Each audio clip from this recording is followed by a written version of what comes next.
It's about May 5th and we are in the woods adjacent to mountain gardens. This is Rich Cove hardwoods, and we want to look at this false unicorn root. So you can see that there is quite a bit of false unicorn root here. Right in front of me where I'm standing. There's more over to this side, but there's probably another 30 or 40 plants. So it's all the way across here. There was none here when I moved here. This is all becoming naturalized.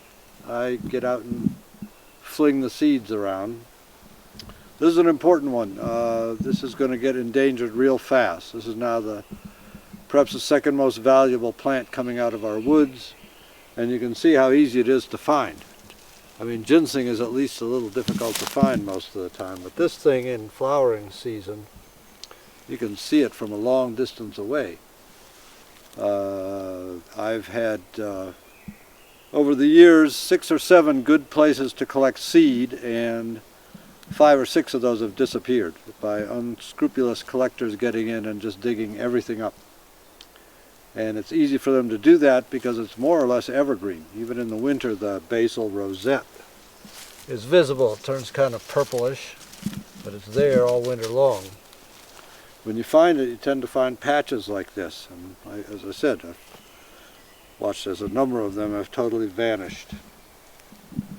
So it's used for women's fertility and supposedly helps prevent miscarriages. Chamaelirium luteum, it's in the lily family. It's dioecious. Each plant is either male or female. Or is that monoecious? This is the female plant. The males are showier at this time of the year. These with the really long tassels are pretty much all males. The females start off much more compact, but then this will stretch out as the season progresses and maybe be a couple of feet long by the time we collect the seed, and it's one of the very last seeds that I collect. Usually when the tree leaves are coming down, that's the time to go and collect the Chamaelirium seeds, like early October. Even though it's not a very big seed, and even then it's got the embryo is not fully ripened. So delayed ripening of the embryo is one of the germination mechanisms for this plant. So if you want to get seeds, you're going to need at least one male and a number of females. I collect seed and I wholesale a little bit. As far as I know, I'm not sure anyone else is collecting seeds. So my big priority now is to just get as much seed on the market as I can. Very few reputable herb companies sell this herb, like Frontier, for instance, doesn't handle this herb. And the reason is that there's nobody cultivating it yet. It's all being wildcrafted, and it's on almost everybody's threatened or endangered list, or it should be, because as I said, with the price like that, it's going to be flying out of the woods. So we'll look at it again as the season progresses, and we'll see how the flowers develop. These are going to just sort of wither away pretty soon, and this, as I said, is going to stretch out as each flower gets fertilized.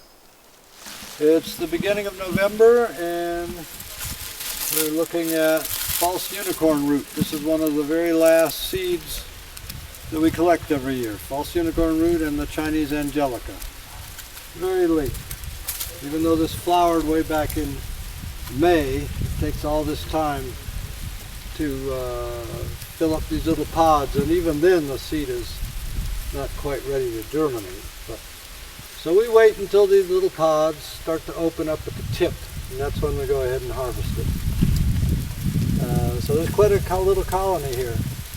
Very happy about this because there was none of this plant growing here when I moved here. I think now there are probably, well, there are quite a few. So only the females make seeds. There's a big demand for the seeds. I could sell all the seed I could harvest. It's being seriously over-harvested now. I think we said in the other part of the video, it's probably the second most valuable thing in the woods, and it's being seriously over-harvested. So this plant needs to be cultivated, absolutely. But at the moment, hardly anybody's even selling seed. I harvest for strictly medicinal You can get the seed from Richo at Strictly Medicinal or from me, and I don't really know where else you can get the seed. You need to grow more of it, if only to supply the demand for seed.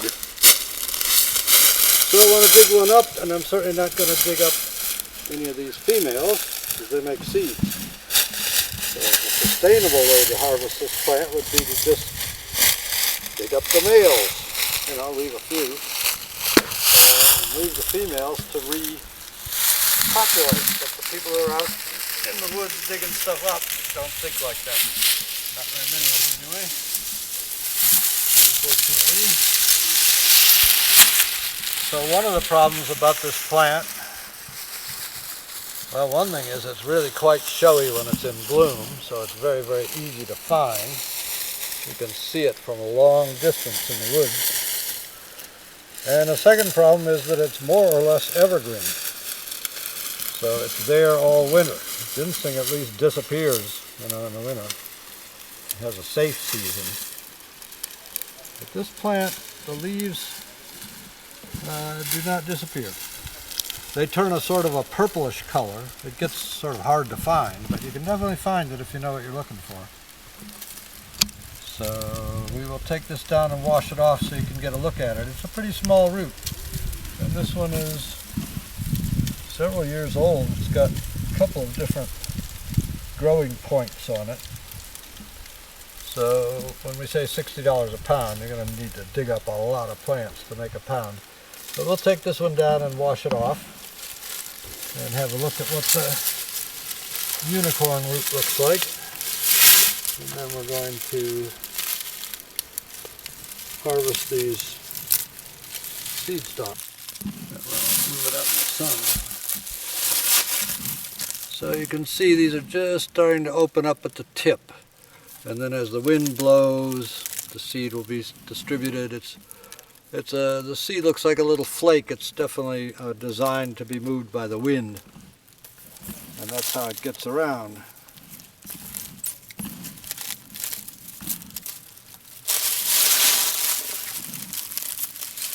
So that's going to be a substantial amount of seed in there. Each one of these little capsules might have 20 or 30 seeds. That's a very nice harvest for this year. So here's our unicorn root. Let's see if we can expose the actual root down in here. As I say, it's not very big.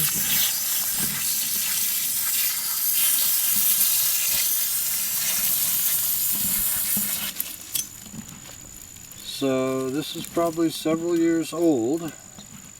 This one, and there's the main part of the root right there. And it kind of ends abruptly. So one of the names for these, there's two unicorn roots, Aletris farinosa and this one. True unicorn root, false unicorn root. They're both also called devil's bit. And the idea is because it doesn't taper off like most roots do, like a carrot or something, but it just stops rather abruptly. The devil bit it off. And then that also gives it unicorn because it looks sort of like a horn. And the other one has a very similar looking root, but even smaller. There's more to this root back in here.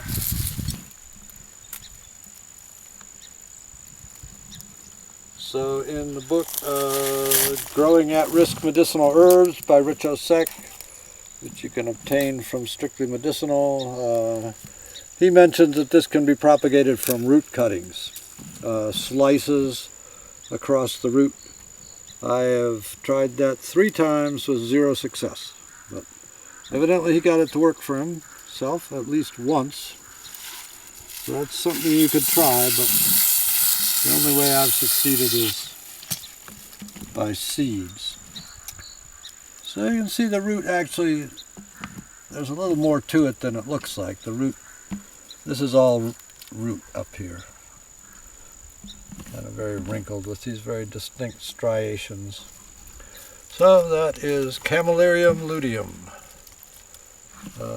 You also sometimes see it still called Halonius, but the current correct name is Chamaelirium. Yep.